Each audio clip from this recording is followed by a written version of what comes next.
Muy buenos días, buenas tardes o buenas noches, apreciados amigos, dependiendo de donde puedan ver esta presentación. Vamos hoy a hablar de una historia apasionante, paradigmática, a veces épica, del pueblo judío y del contexto de la revelación y de nuevos paradigmas espirituales que hay sobre dicho pueblo. Entonces, empecemos. Eh, lo que vamos a plantear hoy son el siguiente temario, unos conceptos previos, si es una raza, es un pueblo, el origen, por qué los judíos son tan relevantes desde el punto de vista espiritual, de qué aprendizaje hicieron en Egipto, Mesopotamia y bajo el imperio griego, unas notas breves de mención sobre literatura intertestamentaria, si el Mesías es judío, no es Jesús, o si es Jesús, ese tema. Finalmente, una historia sobre Saúl y David y el antisemitismo. Unos conceptos previos. El primer concepto previo es que para entender esta historia del pueblo judío hay que partir del paradigma de la complejidad, que los fenómenos que comportan su historia, sus tradiciones, su religión, forman parte de una red mayor y son altamente complejas. Esta óptica no es estrictamente religiosa la que vamos a ver, siendo muy espiritual. Son fenómenos que deben ser interpretados de manera contextual, no aisladamente. No sé si lo logre, pero bueno, ese es el propósito. Este modelo de pensamiento fue postulado por el filósofo Edgar Morin en 1977. El segundo elemento a tener en cuenta es la arqueología bíblica, la arqueología que estudia todos esos restos materiales de las historias bíblicas o del antiguo Tanakh, incluso del Nuevo Testamento. Y esa arqueología permite iluminar muchos conocimientos acerca de datos históricos que contienen los relatos bíblicos, como personajes, gobernantes, batallas y ciudades. Es una corriente hoy muy importante que complementa, como quiera que la Biblia en sí misma no tiene un relato cronológico de la historia. El tercer elemento previo a nivel de contexto que quiero mencionar tiene que ver con que la religión humana, la religión humana evolutiva evoluciona, a veces es sentimental, es creada por el hombre, viene de la historia del temor de los fantasmas, los dioses son humanos y la religión revelatoria es la que expresa el verdadero sentido espiritual de ese cosmos superintelectual y hermoso creado, se va revelando al hombre a medida que éste adquiere una capacidad de aceptación y de recepción de dicho mensaje. Se encuentra esa religión humana evolutoria con esa religión revelatoria que es venida de arriba. Primer punto en consecuencia. ¿Los judíos son una raza o no son una raza? Eh, Allí hay que entender, y es lo que nos dice la ciencia y los estudios de investigación, como este que aparece aquí relacionado de la revista de Historia del Pueblo de Israel y la Biblia Hebrea, que no hay un ADN que identifique los israelitas. Es un grupo totalmente mítico desde el punto de vista genético. Confluyen en su ADN muchas genéticas. Ese es un elemento muy importante, es decir, no es una raza. Esto lo reconoce el mismo pueblo judío. Silvana Morá, que es una muy importante youtuber que nos muestra esa bellísima historia del pueblo judío. Dice que no es necesaria esa ascendencia común o genética, no es una etnia, hay características incluso culturales que tampoco son totalmente homogéneas por estar en todo el mundo. Los nazis los definieron como una raza infrahumana, no siendo una raza, un ataque infame. Y los judíos son aquellos finalmente que han aceptado el monoteísmo y las prácticas religiosas de la ley judía. Incluso hay rabinos que no son judíos. Tampoco es una nacionalidad, porque no todos los israelitas son judíos. Hay israelitas cristianos, musulmanes y también judíos. En la Torá sí se usa el concepto de nación o pueblo, pero en la época moderna no equivale a una entidad territorial o política. Es un pueblo en consecuencia que tiene una historia común, un destino compartido. Y lo que nos dice Silvana Mora es que se sienten más como familia, como una familia que se apoya, lucha, que se mantiene unida, que tiene unos valores comunes y una fe común, independientemente de la parte del mundo donde esté. Casi que con nación o sin nación, incluyendo al Estado de Israel. En consecuencia, el pueblo judío, ya nos dicen los documentos de Urantia, formaba parte de una raza más antigua, la raza semita, la cual incluía a los babilonios, fenicios, a los cartagineses, los cananitas, que se llamaban también en la Biblia. Y durante la primera etapa del primer siglo después de Cristo, era el grupo más influyente de esas razas semitas y estaban en una zona geográficamente estratégica en el mundo, no siendo por el imperio más grande, por un pueblo pequeño, sí estaban ubicados geográficamente muy importante. ¿Quiénes eran esos semitas? Esos semitas fueron jinetes organizados que trabajaban de manera bien dirigida, que venían y estaban invadiendo la media luna fértil y se unieron con los babilonios en el río Tigres y Éufrates. Los caldeos, de donde viene Abraham, como veremos ahora, eran de los más avanzados semitas occidentales. Los fenicios, que fueron grandes navegantes, los cananeos, eran también semitas mezclados en la región de Palestina. Los semitas estaban entre los más mezclados de todas las razas de la tierra. Vemos cómo en la Biblia hebrea, Jueces 3:5 y Primera de Reyes, los israelitas empezaron a vivir entre cananeos, hititas, amorreos, fereceos, heveos, jebuseos, muchos pueblos del desierto. En Primera de Reyes dice que a Salomón, el rey Salomón, además de la hija del faraón, amó a mujeres extranjeras, moabitas, amonitas, edomitas, sidonitas e hititas. Y con todas ellas, pues, por supuesto, tuvo hijos. Y está la historia de Ruth, que era moabita, un pueblo árabe, digamos, del desierto, que fue la bisabuela del rey David. Entonces, sí había una mezcla racial.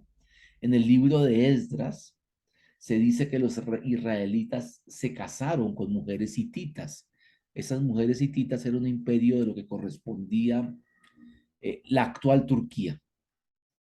Entonces hubo una mezcla racial muy, muy importante y en conclusión no hay una raza, sino un pueblo con una fe y un destino común. ¿Cuál es el origen?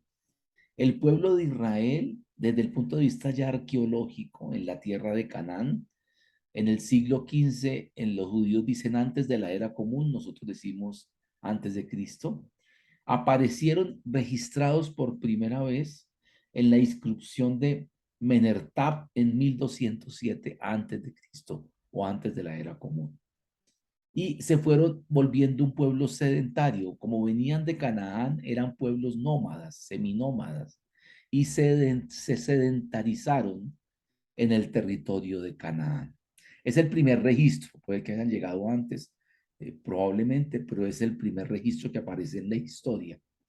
Eh, si vamos a las descripciones del libro de Urantia, dicen que eh, Melquisedec llegó 1973 antes de Jesús, por lo tanto, habían llegado antes. Esa nación hebrea, como reiteramos, dice en los documentos de Urantia, surgió como resultado de los llamados israelíes y los cananeos. Tomaron sus hijas por mujeres, como aparece reiteradamente en el Antiguo Testamento, y convivieron con ellas y no aparece claramente registrado todo lo que pasó en esa mezcla racial, pero sí hay hitos donde allí se enuncia y es inequívoca la relación que existía. Quienes originariamente llegaron a Canaán para mezclarse con los judíos, con este pueblo, llegaron de territorios muy remotos, de Sagros al oriente del Tigris, incluso del río Cauca, de la zona del Cáucaso. Alrededor de 2154 a.C. se produjo un colapso en la Mesopotamia, el imperio Akkad, fundado por Sargón I, y dio pie a una ola de inmigraciones muy grande desde aquellas regiones, dicen los documentos, ya no de Urantia, sino de la arqueología y la investigación contemporánea. También en esta zona fue creciendo muchos inmigrantes formando tiendas en el desierto. Eran inmigrantes de diferentes tierras y fueron llamados amoritas. Entraron a formar parte de la población cananea. Eran poblaciones producto de todas estas guerras que se iban desplazando. Vamos al Antiguo Testamento, o como llaman los judíos, Biblia hebrea. En aquel día hizo Jehová un convenio con Abraham cuando le marcó la tierra prometida y le dijo, le daré tu tierra desde el río Egipto hasta el río Éufrates. Y era la tierra que ya estaba ocupada, ceneos, ceneseos, calmodeos, eteos, etcétera, amorreos, cananeos, como los hemos venido mencionando los antiguos fenicios. Por eso en Génesis 12 le dice, vete de tu tierra y de tu parentela, de la casa de tu padre, a la tierra que te mostraré. ¿Qué tierra era? La tierra de Canaán. Coincide esta época, dice Wikipedia ya, con la migración de todos esos pueblos tribales, como lo mencionaba, de la zona del Cáucaso hacia el levante mediterráneo. El levante es esta zona del Mediterráneo donde se encuentra actualmente el actual Israel.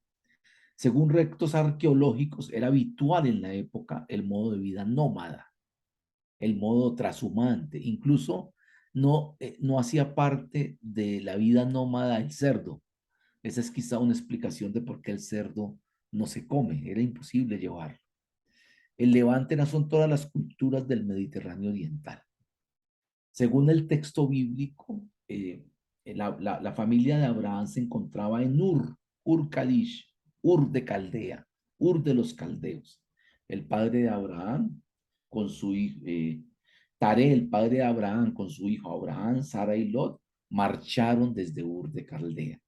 Y el pueblo caldea se tienen registros desde el año 3000 antes de Cristo.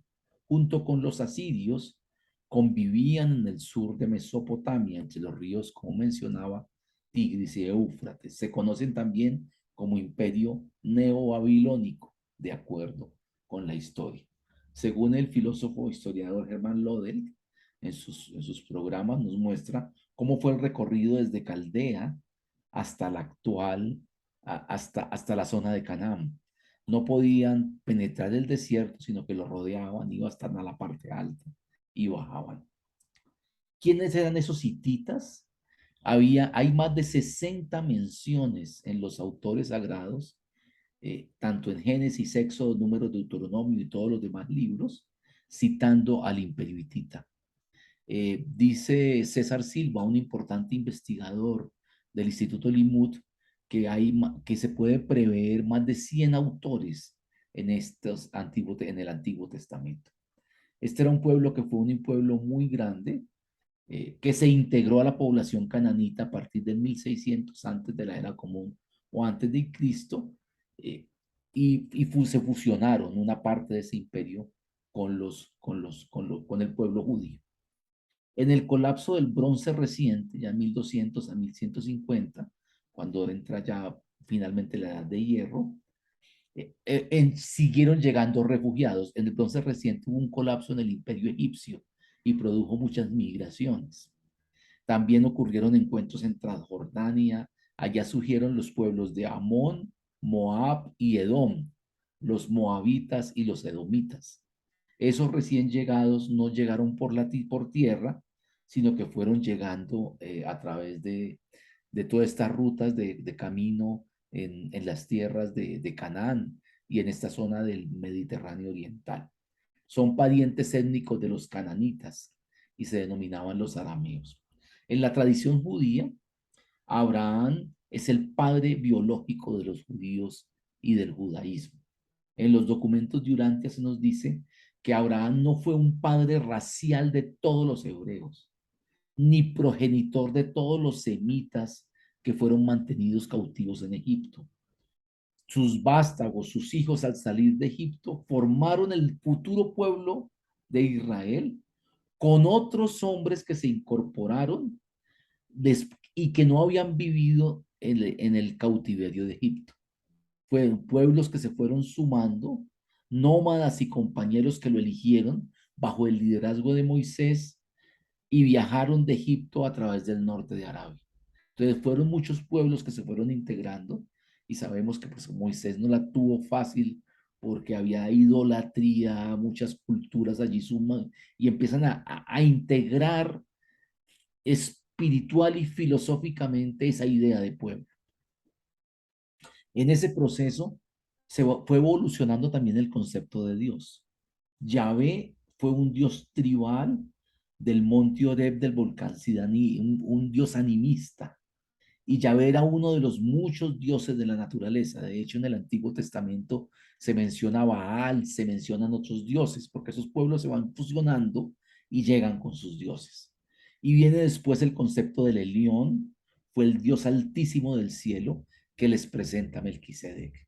Por lo tanto, los judíos evolucionan a partir del Dios tribal del monte Oreb a un Padre creador amante y misericordioso de todos los tiempos, el Elyon, como lo predicó Melquisedec, pero no le cambiaron el nombre. Siguieron llamando este concepto amplificado bajo la deidad de Yahvé. La palabra Jehová aparece más de 1000 años después de Jesucristo en una de las traducciones. No es la palabra original. También empieza en esta época, una vez que se van a establecer, centralizan en Jerusalén el culto del templo.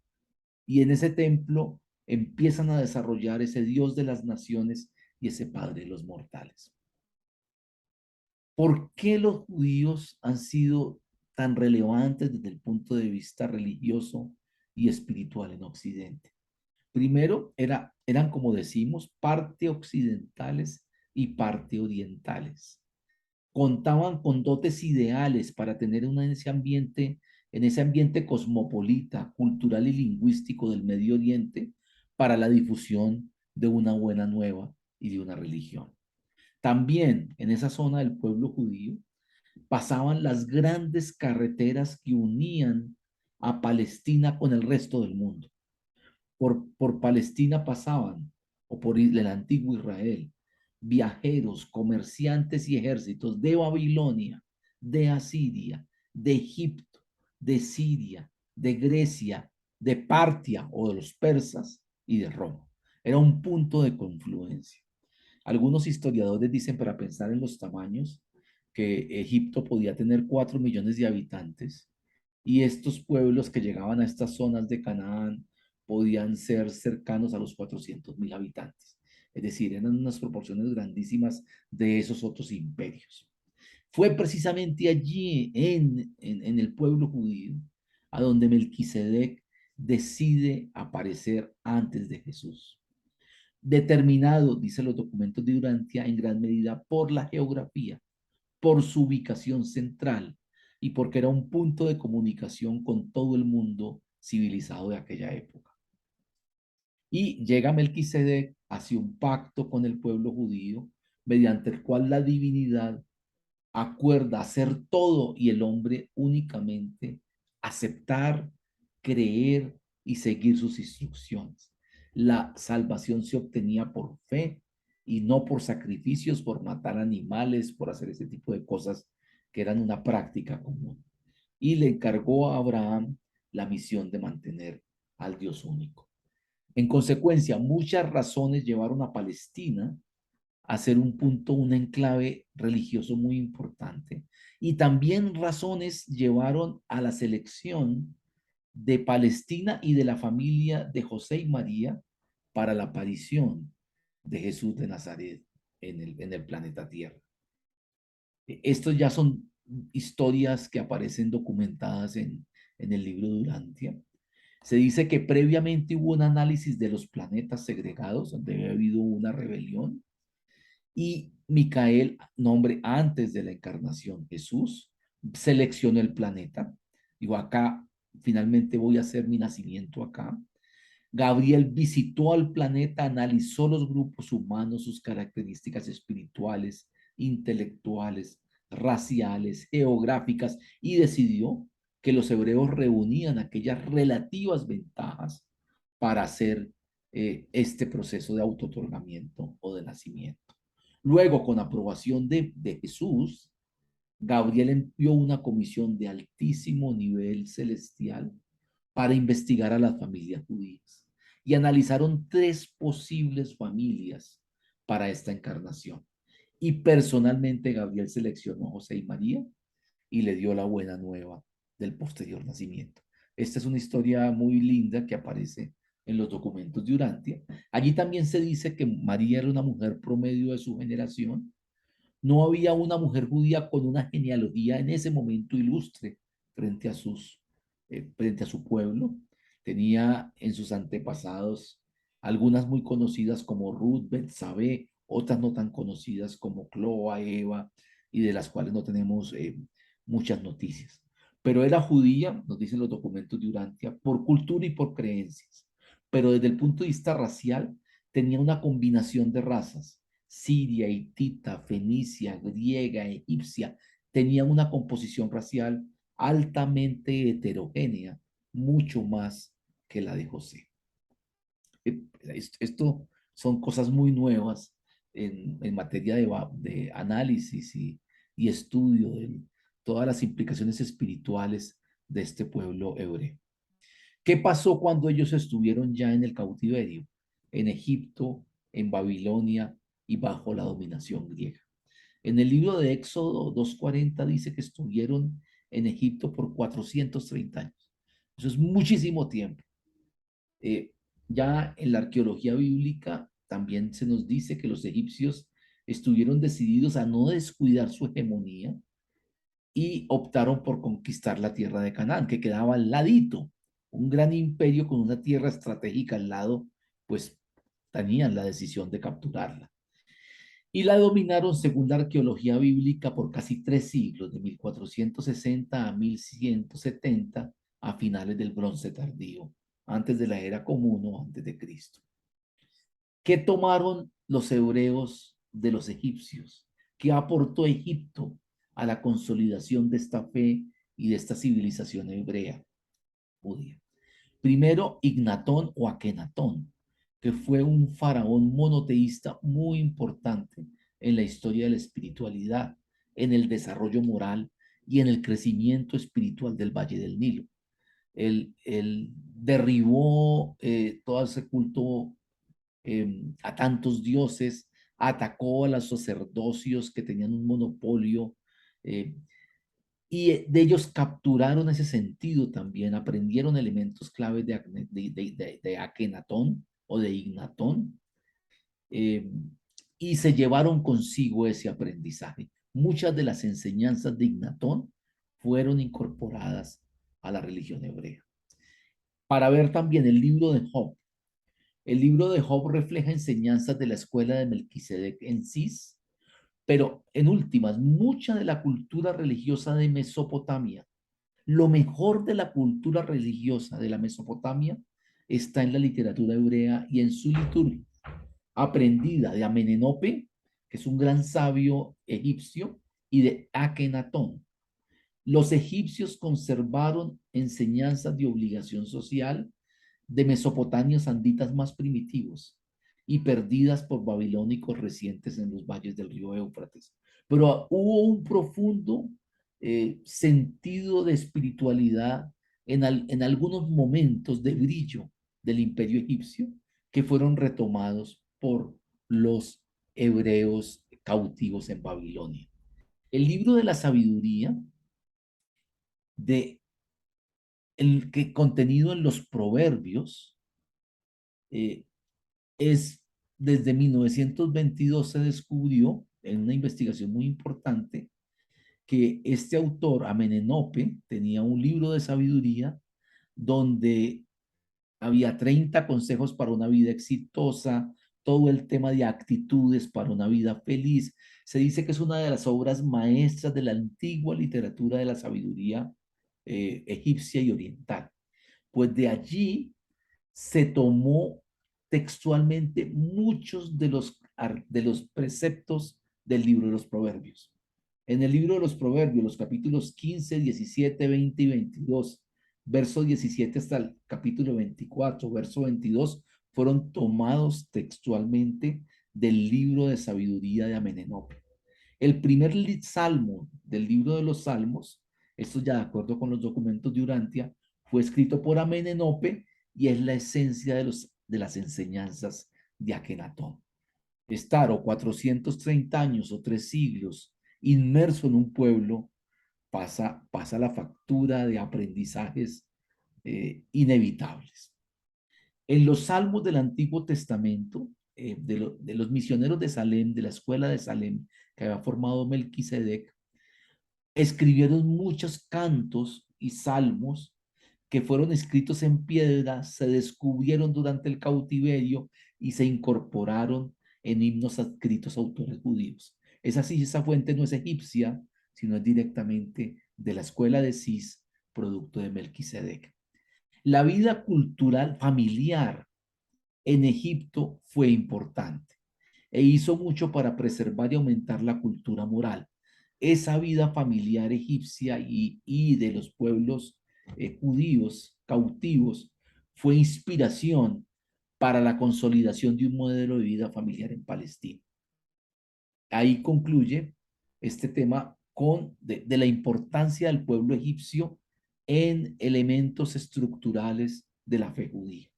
Y concluimos con Moisés, que es la más grande personalidad entre Melquisedec y Jesús, que fue quien dirigió todo este éxodo y sacar el pueblo de Israel hacia arriba, hacia la zona de Jerusalén y la tierra de Canaán.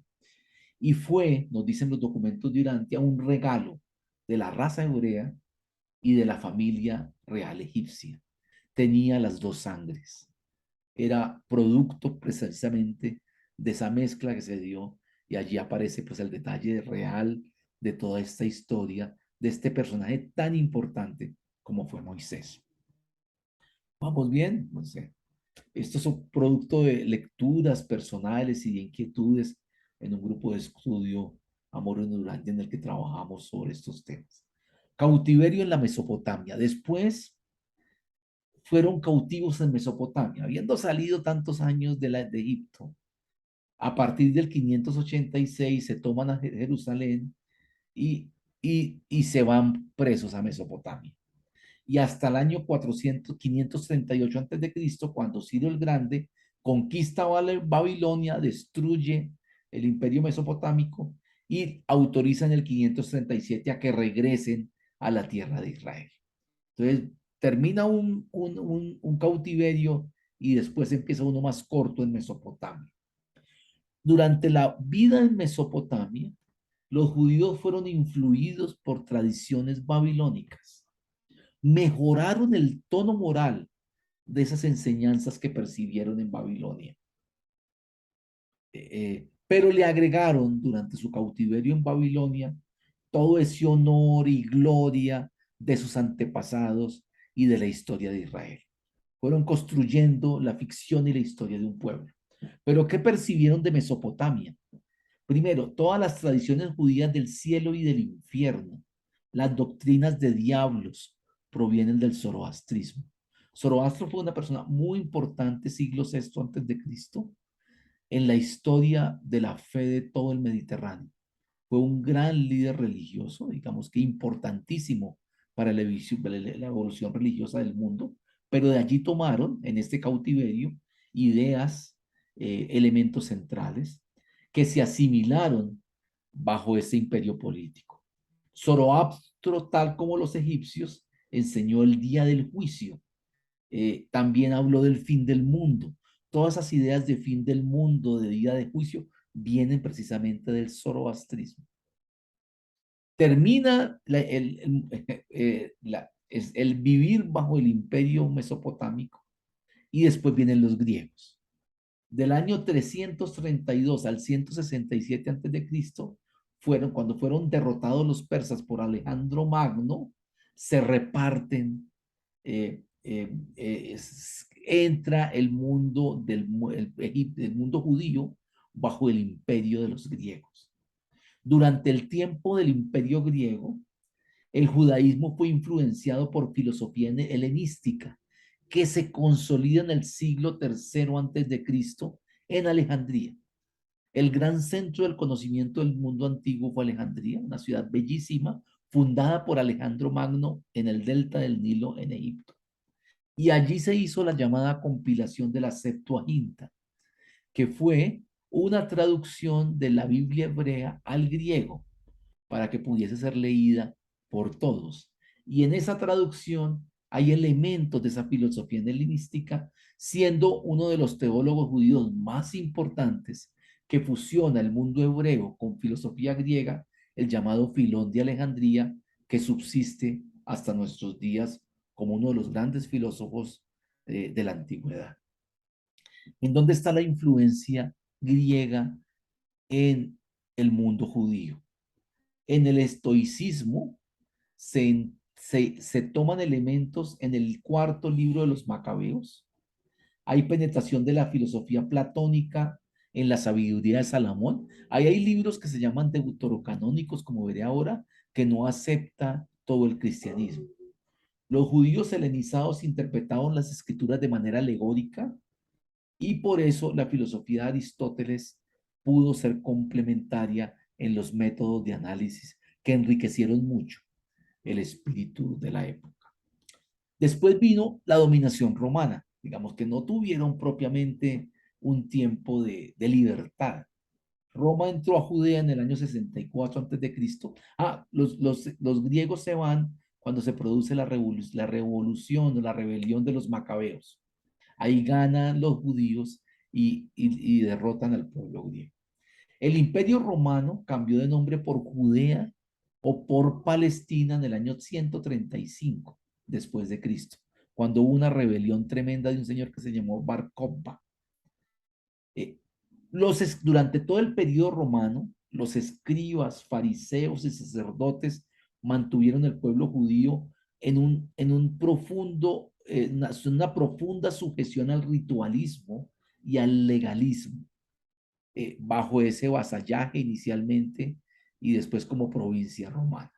Legado en esta parte. La religión hebrea está cimentada inicialmente sobre el pacto entre Abraham y Melquisedec. Allí aparece un elemento fundamental y culturalmente empezó a pedir prestado de toda la moralidad y la filosofía del Levante, que es la zona oriental del Mediterráneo. A través de la religión hebrea, mucha de esa moralidad y del pensamiento religioso de Egipto y Mesopotamia y de Irán se transmitió a los mundos occidentales, de acuerdo con el documento 96 de los escritos de Urantia. Es pues un elemento de fusión cultural y racial lo que integra el llamado pueblo de Israel. Y lo hicieron materializándolo en la Biblia hebrea o en el Tanakh, que es el primer documento que vamos a mencionar. Esa Biblia hebrea presenta grandes diferencias con el Antiguo Testamento que ha adoptado el pueblo cristiano. La Biblia hebrea son escrituras sagradas canonizadas para el pueblo judío. Contiene historias de la creación del mundo hasta la muerte de Moisés e incluye los libros de Génesis, Éxodo, Levítico, Números y Deuteronomio que conforman lo que se llama el Pentateuco. Ahora veremos las partes de la Biblia. Esa Biblia hebrea se llama el Tanakh, es también conocido como Mikra, es el conjunto de 24 libros sagrados canónicos para el judaísmo. Está dividido en tres partes: la Torá, que es la ley, los Nevim, los profetas, y los Ketubim, los escritos. De acuerdo también con Germán Lodel, que aparece en una de sus conferencias, nos explica cómo eran todas las lenguas de la época, y hay unas lenguas semíticas, que son las que están en rojo, donde está el hebreo, el fenicio, el amoreo, el amonita, el ugarítico. El hebreo se desarrolla en esta zona y tiene una raíz común. Por ejemplo, nos decían que el arameo es como el español y el portugués. Se entiende claramente su afinidad. Pero, ¿qué es la lengua hebrea en su origen cuando se habla del Pentateuco de la Torá? La lengua hebrea para la exégesis rabínica es una lengua santa, es una lengua divina y no humana, es una lengua en la que Dios habló, es la lengua de Dios y es la lengua de la creación. Dice que cuando Dios habla se produce la luz. Esto nos lo menciona Amparo Alba en una conferencia en la Fundación Juan March en la Universidad Complutense de Madrid, que aparece en YouTube. Pero entonces ese contenido divino de la lengua hebrea es el que caracteriza la visión que tienen del Pentateuco. Nos dice que el hebreo mantiene recuerdo de la lengua de Dios y el cabalista, que es parte de un modelo de interpretación bíblico que tiene el mundo judío, lo que busca es extraer ese sentido divino último y nos indican que la Torá, que los 5 primeros libros del Pentateuco, es un organismo vivo por el que circula la vida de Dios. En esto es lo que cree el pueblo judío. Y la lengua hebrea fue escrita sin vocales, no está vocalizada. Si vemos en el ejemplo, este es de la conferencia de la doctora Amparo en la Universidad Complutense de Madrid, esta diapositiva. Si lo ponemos en español a manera de ejemplo, la palabra CNTR podría ser vocalizada como contar, cantar, cantor, cántaro, contaré, si la vocalizamos. Por lo tanto, el hecho de que el rollo de la Torah esté escrito sin vocales permite miles de interpretaciones, puesto que las interpretaciones se harán al momento de vocalizarlas y hace que no haya una única interpretación y le da una enorme complejidad. Es como si fuera, ellos lo ven como una especie de algoritmo divino en que se puede llenar de muchas maneras, precisamente porque lo entienden como la lengua divina. Eh, ese texto transmitido casi sin variaciones se vocaliza entre el año a finales, ya llegando sobre el año 1000 después de Cristo por los masoretas. Hay un códice que es el códice de Leningrado, entre otros, que sirve de base para las traducciones de la Biblia, gran parte de las traducciones de la Biblia. Ahí se le ponen vocales. Ese es un elemento clave porque cuando coges tú una Biblia ya hebrea en español, vocalizada, producto del trabajo de los masoretas, 1000 años después de Cristo, tenemos una versión posible de las muchas lecturas que puede tener un texto que no tiene vocales. Aquí hay una referencia a esos escritos masoréticos desde 1800, desde el 895, en los profetas 916, los profetas posteriores, el Códice de Petersburgo, hasta el 1008 completo, donde está el Códice de Leningrado, donde integran la totalidad de la Biblia hebrea. Esta diapositiva anterior es tomada del Museo de la Biblia, del Museo Nórdico de la Biblia. Los libros que forman la Torá en consecuencia son el Génesis, el Éxodo, el Levítico, los Números y el Deuteronomio. El Nevino, el libro de los profetas, contiene a Josué, Jueces, Samuel, Reyes, Isaías, Jeremías y Ezequiel, y los 12 profetas menores van de Oseas hasta Malaquías en la lista que aquí aparece enunciada. La tercera parte que tuvino, libro de los escritos, está Salmos, Job, Proverbios, Ruth, Cantar de los Cantares, Eclesiastes, Lamentaciones y termina en Crónicas. Quiero mencionar en ya charlas de arqueología bíblica y, por ejemplo, 2 libros muy bellos, el de Ruth, que es una mujer moabita, abuela, bisabuela del rey David, que fue echada por Esdras, echó a todas las mujeres que no fueran judías, que se habían casado con judíos, según el libro de Esdras. Y ella hace un reclamo a la dignidad muy bello. Es el único libro que apareciera como escrito por una mujer. Y el Cantar de los Cantares es un libro profundo de literatura erótica, incluido acá. Me llama mucho la atención. Esas 3 secciones, la primera sección se ocurrió durante el exilio babilónico, siglo C antes de Cristo. Los profetas en el periodo persa, siglo IV antes de Cristo. Y la tercera parte de los libros hagiógrafos fueron canonizados segundo siglo antes de Cristo hasta el segundo siglo después de Cristo. ¿Cómo interpreta el pueblo judío estos libros y el Pentateuco, o los primeros 5 libros de la Torá? De acuerdo con el Zohar, la Torah la interpretan en cuatro niveles. Una primera lectura, que es una interpretación literal, Peshat. Una segunda lectura es un significado alegórico. Una tercera lectura, que es un nivel de investigación más profundo, es la comparación imaginativa con otras palabras o versos y entendamos que esto no estaba vocalizado. Y un cuarto nivel es el nivel secreto profundo o metafísico, que es como el lenguaje profundo de Dios que está detrás de una historia simple, porque todo lo que está allí lo entienden también en nivel simbólico y tienen interpretaciones muy bellas de lo que aparece allí. Pero además de tener la Torah escrita, tienen una Torah oral que se llama el Talmud, que se viene desarrollando desde el 200 antes de la era común o antes de Cristo, que son comentarios al texto escrito. Es una obra que recoge discusiones rabínicas, costumbres, narraciones, dichos, historias, leyendas. Es un inmenso código civil y religioso elaborado entre el siglo segundo y el siglo tercero y el siglo quinto, ya consolidado por eruditos hebreos de Babilonia y de la tierra de Israel. Entonces, ellos no solo leen la Biblia hebrea, sino que se lee también el Talmud. Y tienen también otro elemento que me parece muy interesante, que es la Sefirot o el árbol de la vida, que son la,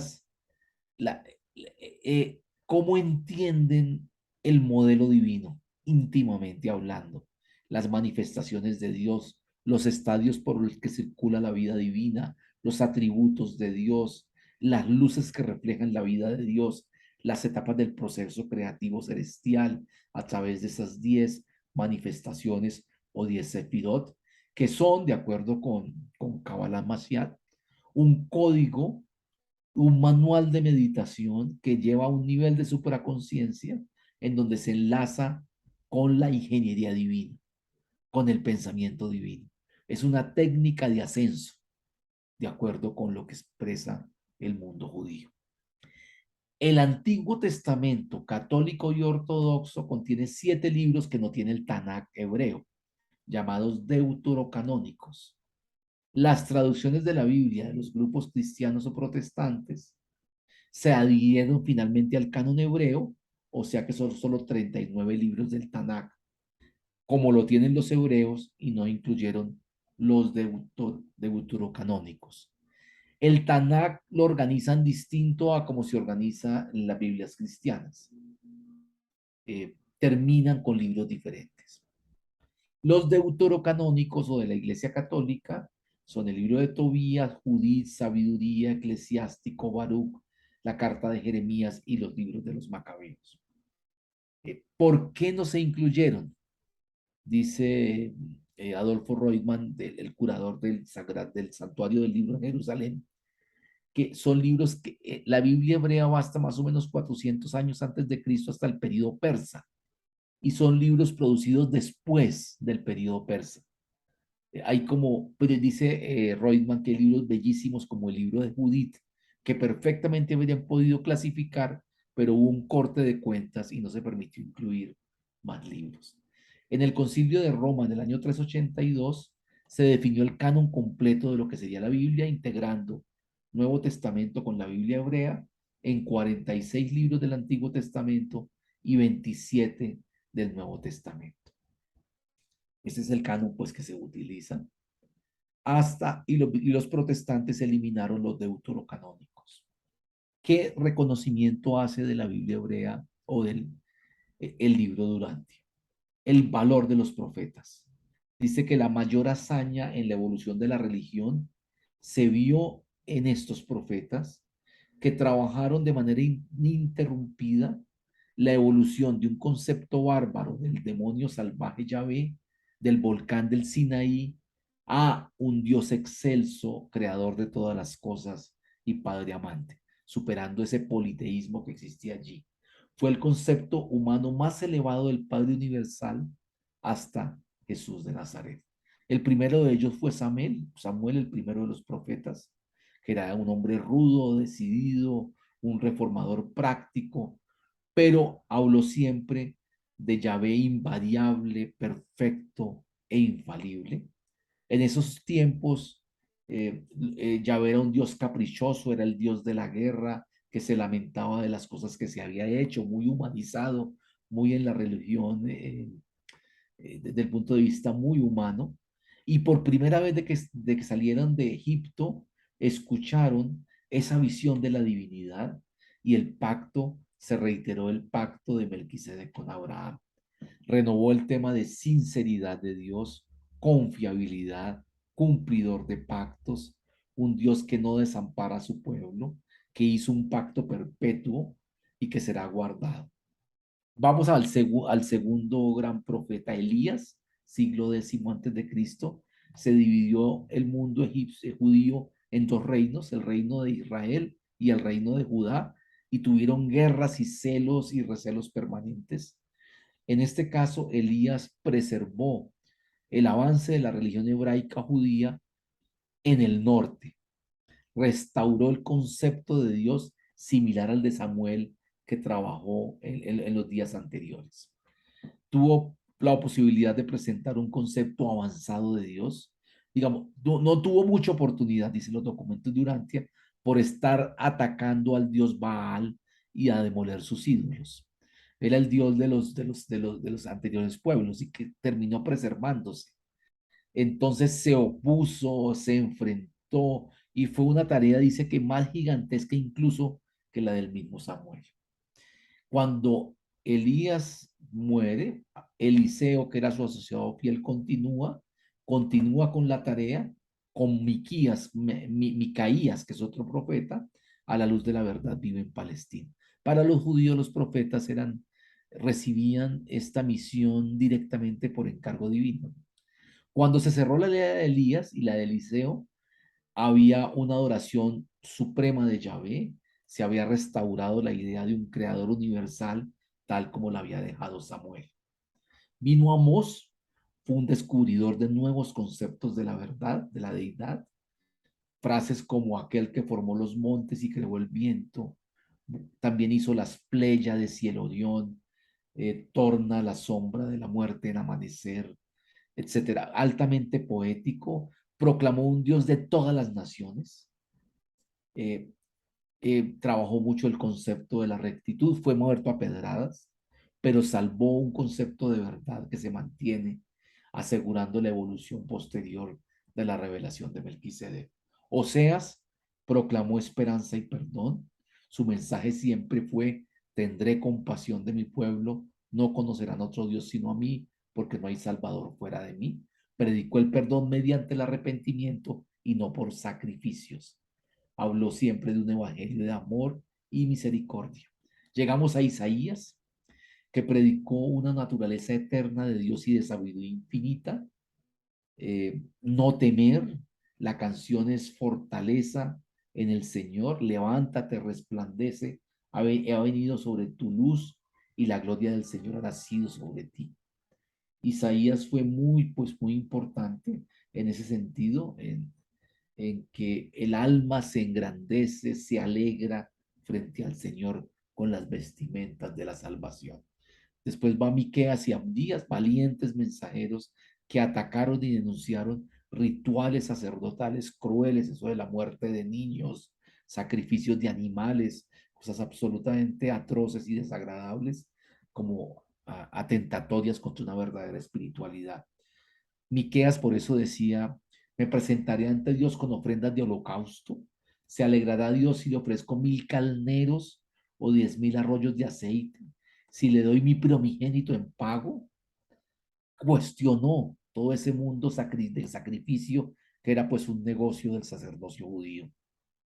Jeremías eh, también declaró que Yahvé no hacía parte de las contiendas militares, que era el Dios de toda la tierra, de todas las naciones, de todos los pueblos. Internacionalizó ese concepto de Dios. Fue muy importante.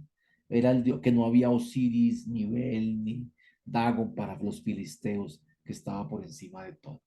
Y ahí, de acuerdo con los documentos de Urantia, también hubo un segundo Isaías, que no aparece como tal en los textos bíblicos, pero se le hace un reconocimiento que ningún maestro religioso alcanzó un concepto tan elevado como este segundo Isaías. Fue un profeta joven e indomable en justicia, amor, rectitud y misericordia, y los escritos del segundo Isaías están de los capítulos 40 al 55 de Isaías, y fue una ilustración poética de la divinidad. Jamás se han vuelto a hacer declaraciones más hermosas al Padre Celeste. Así como los salmos, los escritos de Isaías se encuentran en las presentaciones más sublimes del concepto espiritual de Dios que haya sido legada hasta la llegada de Jesús de Nazaret o Miguel de Navarro. En consecuencia, el balance con estos profetas es que evolucionó este concepto del Dios airado, vengativo, celoso, a un Dios sublime, gobernante del universo y Padre efectuoso de la humanidad. En los documentos de Urantia es el reconocimiento más grande que se hace a toda esta historia de la vida hebrea, que llega hasta el año 400. Ahí se cierra la Biblia hebrea, estos escritos, 400 años antes de Cristo, pero se siguen produciendo documentos de manera rápida para mencionarse. Hay unos libros apócrifos del Antiguo Testamento. Está toda la historia de Flavio Josefo y Filón de Alejandría, que es muy importante en el mundo judío. La Septuaginta, que es la traducción griega de la Biblia hebrea, ya en Alejandría. Los textos de Qumran, que redescubren nuevos libros, como lo explica el profesor Reutemann. Y el Nuevo Testamento, en la medida en que, según Reutemann, también tiene elementos muy grandes de la vida judía. Estos son los apócrifos del Antiguo Testamento, los apocalipsis, nuevas narraciones de la Biblia, testamentos, profetas, judíos en la diáspora. Hay toda una literatura de apocalipsis, por eso no es extraño después del apocalipsis de San Juan, que entra dentro de esa literatura intertestamentaria. Muy destacado el libro de Enoch, libro de los vigilantes, parábolas, visiones de esa literatura intertestamentaria. Pero para mencionar el Evangelio de San Mateo ya en el Nuevo Testamento, es el relato de la vida del Maestro escrita para cristianos judíos. Todo el tiempo trata de mostrar la vida de Jesús para cumplimiento de palabras del profeta. Jesús como hijo de David, respetuoso de la ley y de los profetas. Se enlaza perfectamente con toda la historiografía judía. Pablo de Tarso, lo menciona el profesor Reutemann, también habla de Jesús como el hijo que nace de la descendencia de David según la carne. Atan la historia de la Biblia hebrea con la presencia de Jesús. La vinculan, esta primera etapa de Pablo de Tarso habla de Abraham, es el padre de todos nosotros. Y en todos sus documentos incluso menciona Romanos 2, ser judío es una realidad íntima y la circuncisión debe ser la del corazón, obra espiritual y no cuestión de leyes escritas.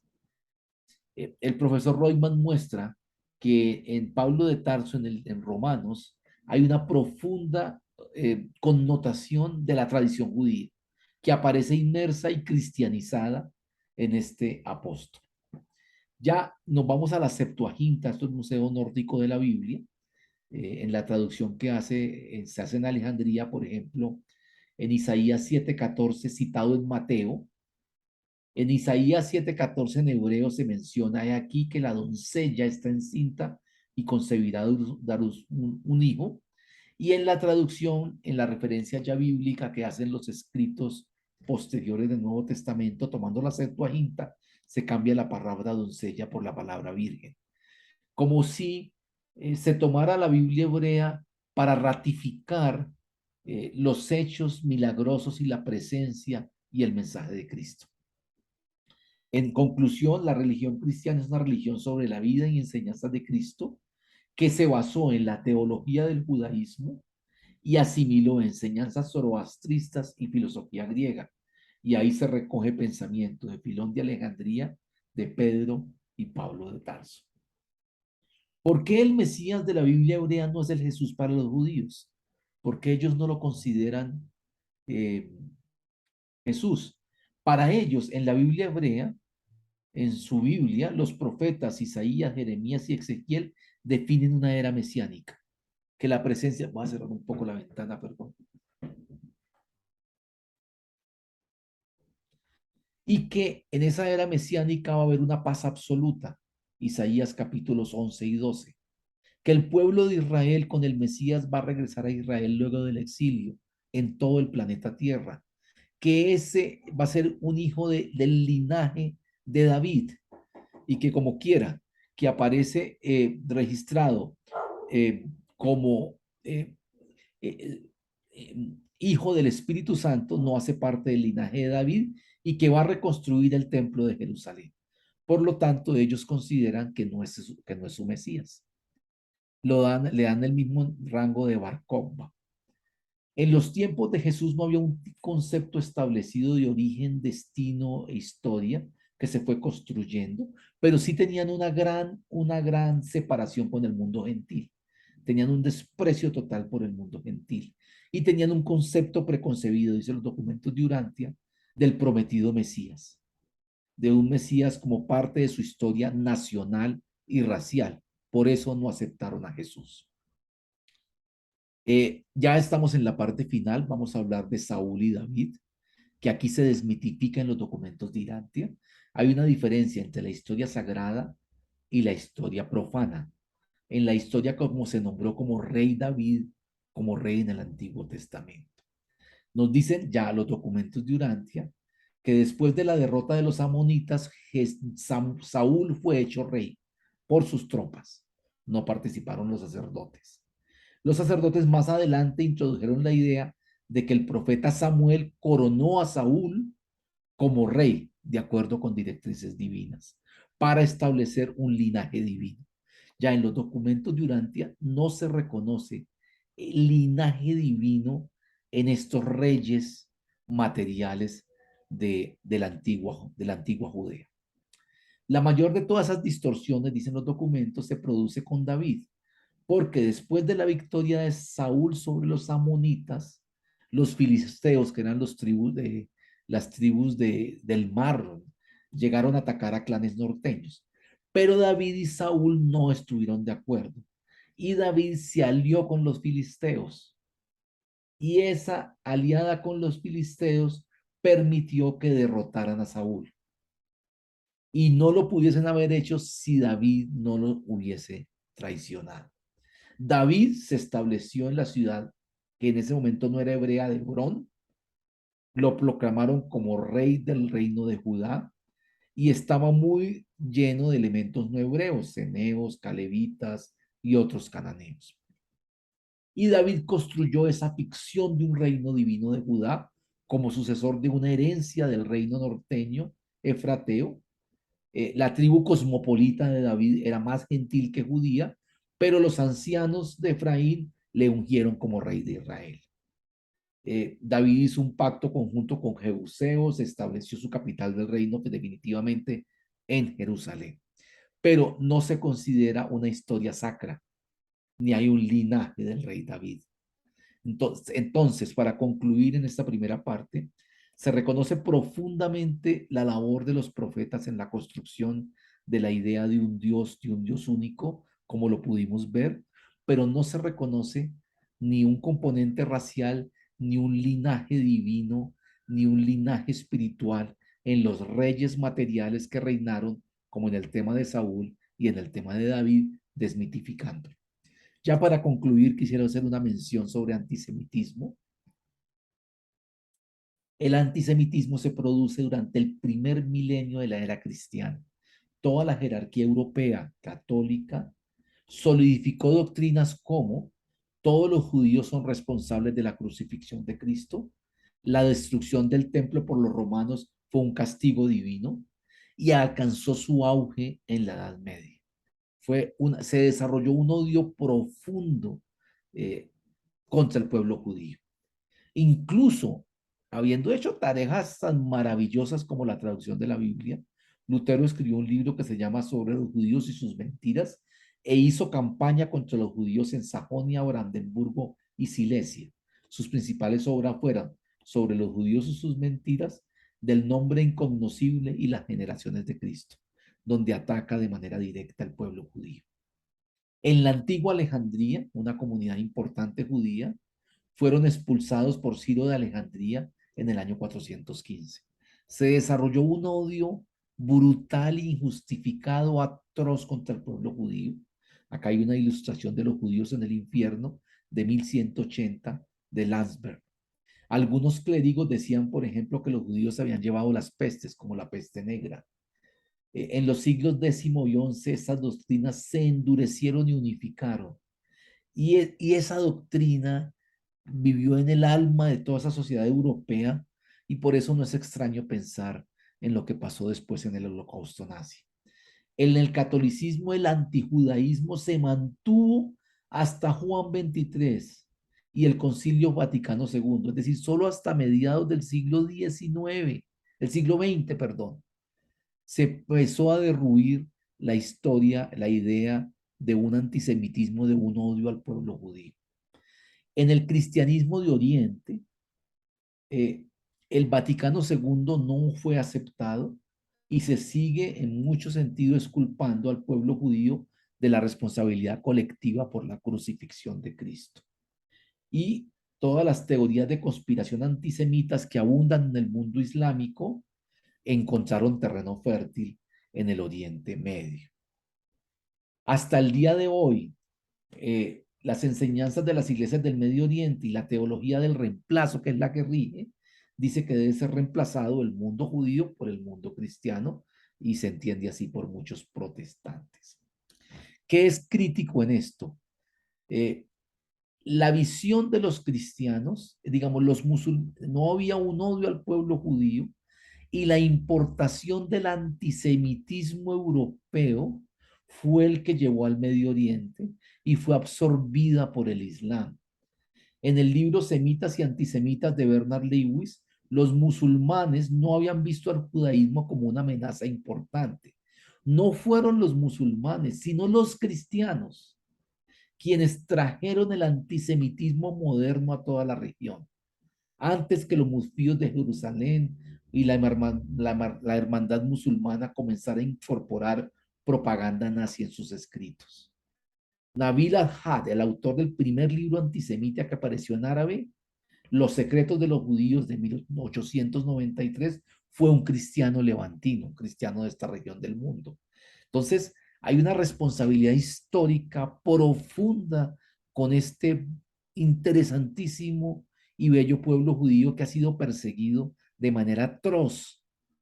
Y por ello, si bien es cierto, la religión judía de buenas obras cayó víctima en inercia tradicional y la evolución religiosa se desplazó hacia Occidente, hacia pueblos europeos, es absolutamente censurable. Los documentos de Urantia son de 1933, que los dirigentes espirituales y educadores religiosos de la misión judía, el hecho de que hayan rechazado a Jesús de Nazaret no afecta en nada su situación ante Dios. No hay ninguna razón ni la había para que los cristianos tuvieran un rechazo y una persecución como la que hicieron. Dice los documentos de Urantia, qué estremecimiento de horror recorre a los seres celestiales cuando contemplan a seguidores declarados de Jesús entregarse a perseguir, acosar y asesinar a los descendientes de Pedro, Felipe y Mateo y otros judíos palestinos que dieron su vida gloriosamente como primeros mártires del Evangelio de los reinos de los cielos. Es una vergüenza del cristianismo haber perseguido y maldecido de esta manera al pueblo judío. Y nos cierran los documentos de Urantia diciendo, el Padre y su Hijo Creador nunca han dejado de amar a los judíos. Dios no hace acepción de personas y la salvación es tanto para los judíos como para los gentiles. Y aquí quisiera concluir esta conversación y esta aproximación, pidiendo disculpas sobre los errores que pude haber cometido sobre esta apasionante historia, épica historia del pueblo judío y el rol que hoy tiene en la espiritualidad del mundo. Muchísimas gracias.